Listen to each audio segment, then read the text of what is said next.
Hey, what's up YouTube? In this video, I'll be showing you how to make a game shop in Minecraft, step by step, block by block, including the interior for all of your city building needs. Just in case you don't know, Game is a chain of shops in the UK that sells, you'll never guess. No, you probably did immediately. Video games, consoles, toys, accessories, basically everything fun. I think that I'd be right in saying that it's probably the UK's version of GameStop. Also, I am hidden somewhere in the intro of this video. If you spot me, leave a comment down below. The first person to get it right will have their comment pinned. This is the amount of space required to make your game. I would recommend copying this grid into your world, and if you do, to find the starting position, simply begin at the front left-hand corner of the grid. That is where we start. And here are all of the materials that we will use throughout the build. Please do make sure that you have access to all of these. Begin the build by placing 5 black concrete extending up from the ground. 1, 2, 3, 4, 5.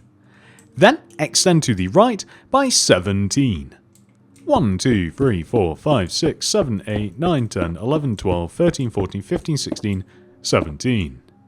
Extend all the way down to the ground, but then come all the way back up to the top here and extend backwards by 18. 1, 2, 3, 4, 5, 6, 7, 8, 9, 10, 11, 12, 13, 14, 15, 16, 17, 18. And then join all the way back down to the ground, just like so. And then we can simply extend all the way across the back of the build, line up with the front. Also, join this back corner down to the ground whilst we're here, and then extend all the way to the front and just join together in a box. Next, we are going to work on the entrance area. To begin, we will place a row of black concrete underneath this overhanging row that extends from left to right, just like this.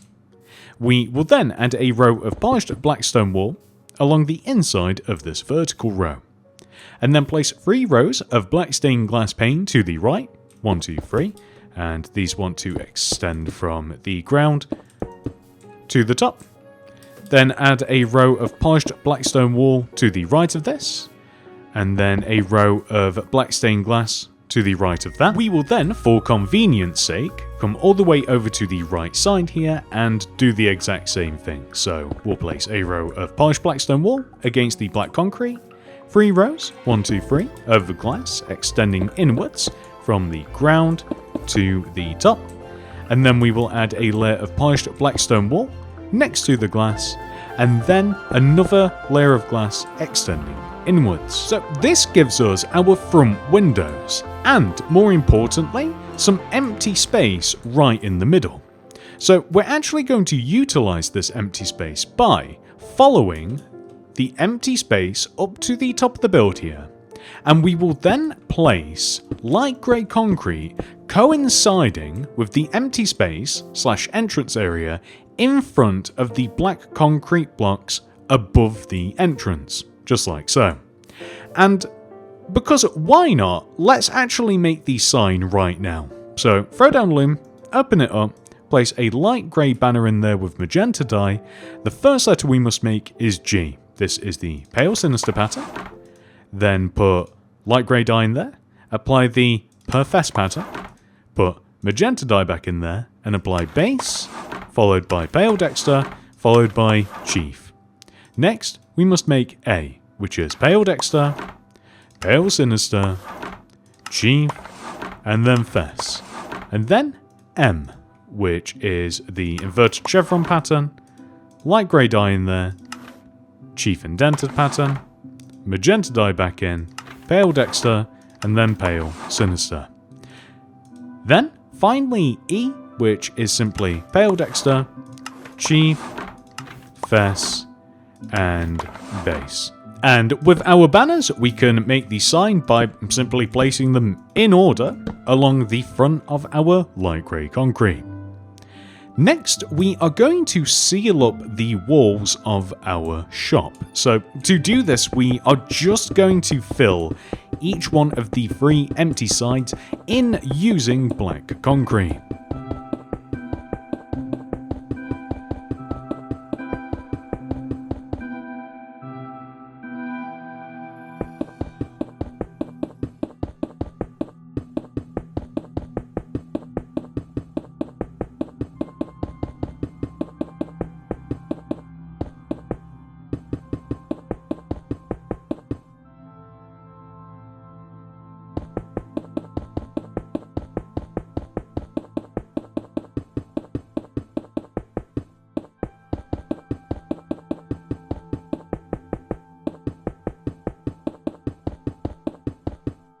So, now that we have filled in each one of those 3 sides, we are going to remove all of the blocks from inside of the build. So, all of this grass and grid.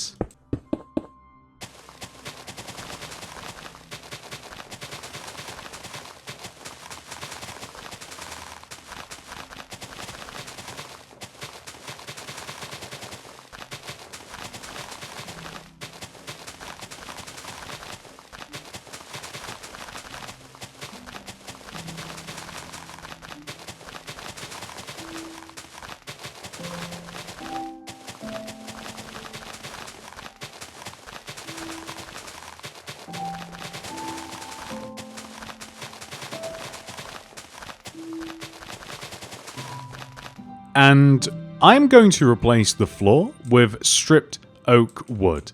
So this build is almost a square. It's not far off at all. You can place the stripped oak in any orientation you would like. So either like facing this way, so like front to back as I am, or left to right. It doesn't really matter which one. I'm going front to back because again, it doesn't matter that much. You may also like to just use oak planks and circumvent this problem entirely.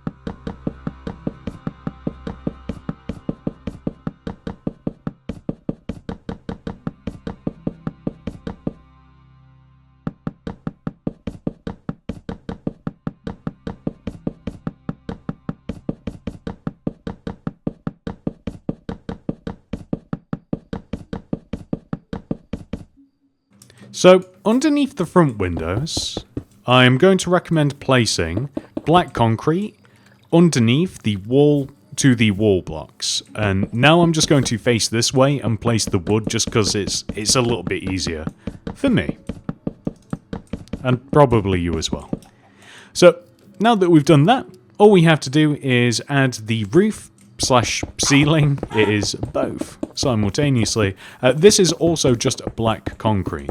I did actually consider exchanging this to a white block, or grey, one of the two. Prime candidates for that would be white concrete or smooth quartz. I wouldn't go for anything with a texture. I don't know why. I wouldn't really want to take attention away from the inside of the store because that is, of course, like the most interesting part of this build.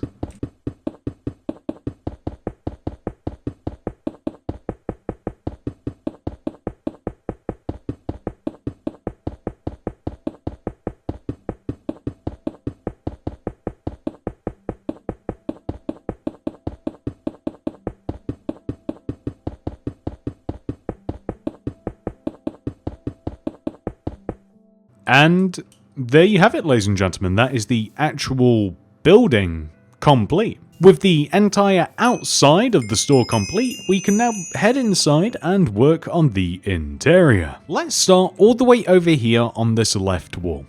To begin, we will place 2 white concrete, 1, 2, along the top of the wall, extending back. And then 4 black concrete, 1, 2, 3, 4, I can't even see that. Followed by a white concrete, which is somehow in the right place, 4 lime, 1, 2, 3, 4, and then a white concrete, and then 4 red, 1, 2, 3, 4, and then we are able to just place a white concrete in this corner. So we want to extend each one of those blocks down by one row. So, just like this. We will then extend the white concrete all the way down to the ground. So that will give us this. We will then add polished black stone wall along the insides of the rows of white concrete that we extended down. We will then add pale oak shelf to the black concrete. Then, we probably should have done this first, we will replace all of the wood blocks at the base with black concrete. And that will give us this very tidy looking wall. Next, we are actually just going to apply white concrete to the back wall. So the back wall is a little bit less detailed than the sides, but it's still good. Perfect. On the back wall, however, we do want to leave a gap of 1 from the polished blackstone walls and place 1, 2, 3 pale oak shelves like this and add a row to the right. We then, to the right of this, leaving a gap of 1 at the top of this wall here, want to place 1, 2 black concrete, just like so. And then 4 light grey concrete to the right, so 1, 2, 3, 4. And then another row of black concrete to the right of that. And then we can just leave a gap of 1 again, and then place 1, 2 pale oak shelves, and then extend these down to the ground. In addition to this, we, lining up with the rows of black concrete, either side of the light grey, we will leave a gap of 1, and then place 1, 2 black concrete like this, and then we will extend across, and then in 1, to where the black concrete is on this opposite side, if that makes sense. So this is going to be counter space, the same width as this side. We can then turn our attention to this right wall, where we will once again begin at the top, and we will place a black concrete, and extend to the right by 3, 1, 2, 3, I really can't see that, and then place a white concrete, 4 blue, 1, 2, 3, 4, and then a white concrete, 4 red, 1, 2, 3, 4, and then 2 white concrete. We will then extend every single one of these blocks down by 1. Then we will further extend the white concrete all the way down to the ground. Then we will add polished black stone wall along the insides of the row of white concrete that we did indeed extend down to the ground, just like this. And then this time, we are going to remove the wood first, in between the rows of wall. And then after that, we can apply the pale oak shelves to the black concrete. And that will give us this. Next, we will make some more shelves. To position these, we will line up with the center display on both sides of the build. We will leave a gap of 3, 1, 2, 3, and then we will place 1, 2, 3, 4 bookshelves like this, and we will make them 2 rows high. Black carpet on top, and then pale oak shelves either side. And I'm also just going to build some black concrete powder into the floor either side of the shelves to really make them pop.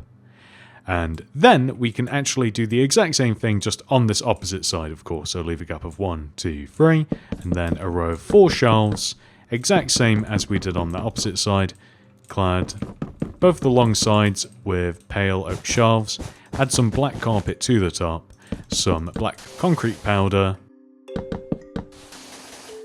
left and right, just like this, and then just whilst we have it, some black carpet just in front of the till area here, and this is looking pretty good. Next, we are going to make some freestanding rotatable racks. I really don't know what to call these things. I think that describes it perfectly though. So, to make these, we will count in front of these bookshelves, 1, 2, and then move to the right by 1, 2, and here we will remove this block, place a black concrete powder, and on top of this, 2 iron bars, white candle, and then let's place some item frames all the way around the bars, just like this. So that will give us something like that. And then we will do the exact same thing on this opposite side here. So basically we count 1, 2, and then outwards 1, 2, and right here we will have just black concrete powder in the ground, a couple of iron bars on top, white candle, and then just item frames surrounding.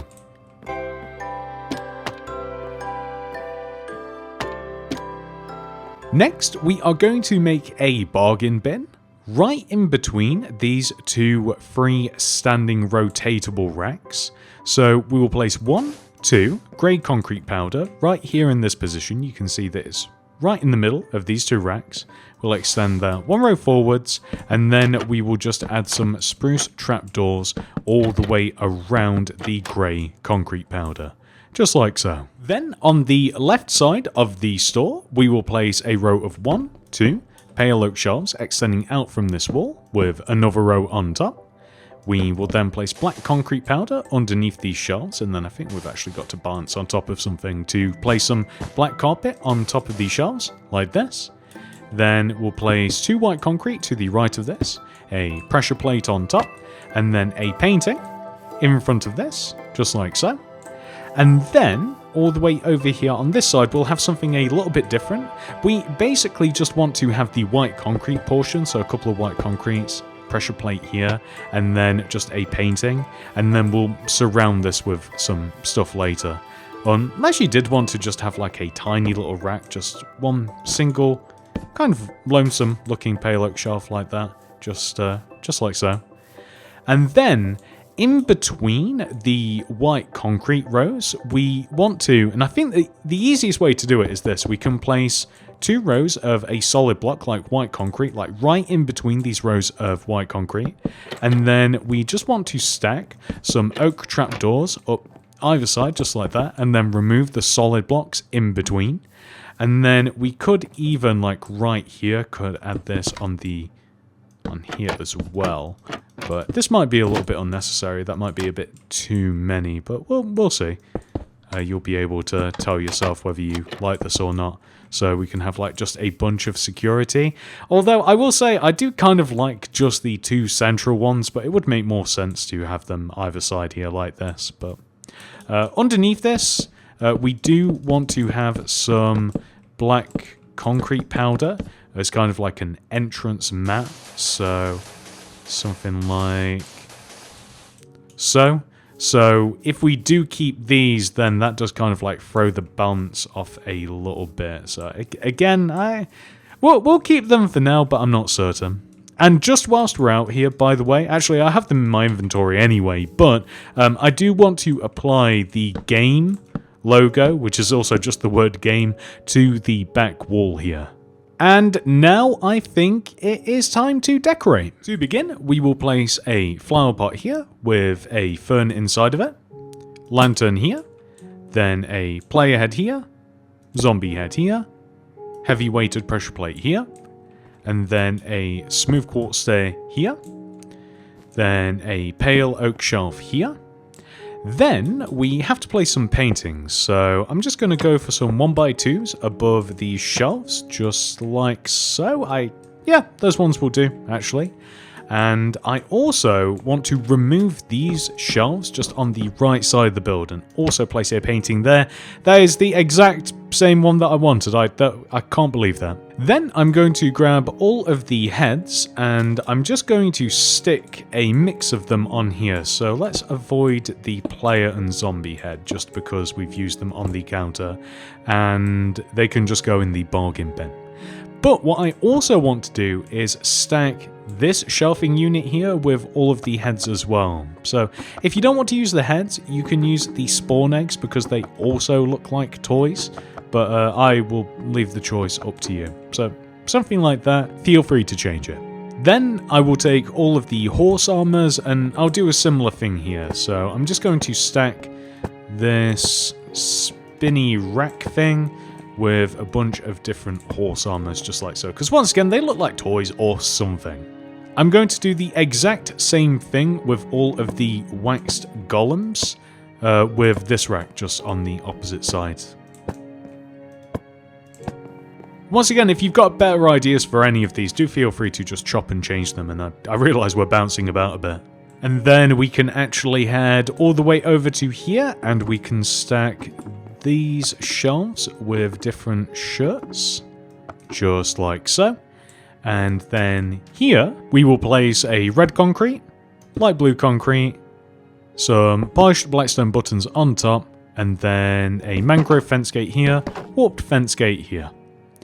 Then we do actually have some more uses for the heads. We are going to place them kind of like surrounding this area here. Maybe we'll swap that creeper head for this. Kind of orientate them a little bit different as well. Maybe like this one here. Then let's just take a look from the outside, see if that looks good.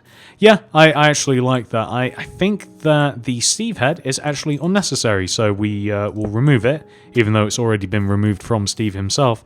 And this is already looking pretty good. So, next up, I'm going to recommend grabbing just a bunch of music discs that you think would look good just repeated. I actually like the top row here, just these 9, and the purpose of these is to look like video games in some sort of way. So I'm literally just placing these in order along this wall here, and I'll also be using them for the 2 center shelving units as well. But once again, do feel free to chop and change these, make them different, even make some boxes for some video games if you like. But I'm placing them all along this left wall. I'm also adding some here as well, just on the counter here. And like I said, I'm going to occupy these middle units with them too, so...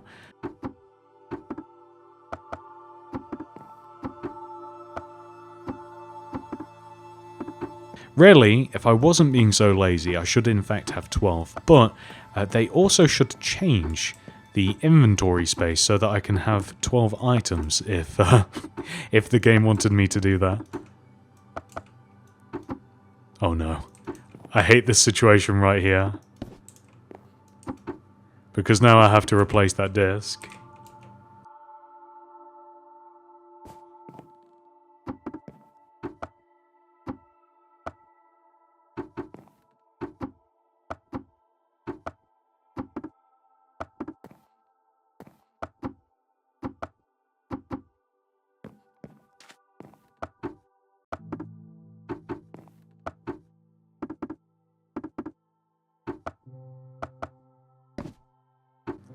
And we've done it again. Well done me. But luckily I don't think we need it anymore, so it's okay. Next, ladies and gentlemen, we have to make some banners. So, throw down a limb, open it up, place a black banner in there with some white dye. The first thing we have to make is kind of the PlayStation logo. So, pale sinister pattern, put black dye in, apply the perfect inverted pattern, put white dye in, apply the pale Dexter, chief, put black dye back in, apply the bourgeois pattern, white dye back in, and then the fast pattern. And that's kind of as close as I can get to the PlayStation logo. Maybe somebody's done far better than me. That's very likely. Next, the Xbox logo. So, light grey banner, lime dye, apply the bend pattern, bend sinister. You could leave it like that, or I then like to put black dye in there and apply the bourgeois pattern, and there we have the Xbox logo. Kind of. Pretty close.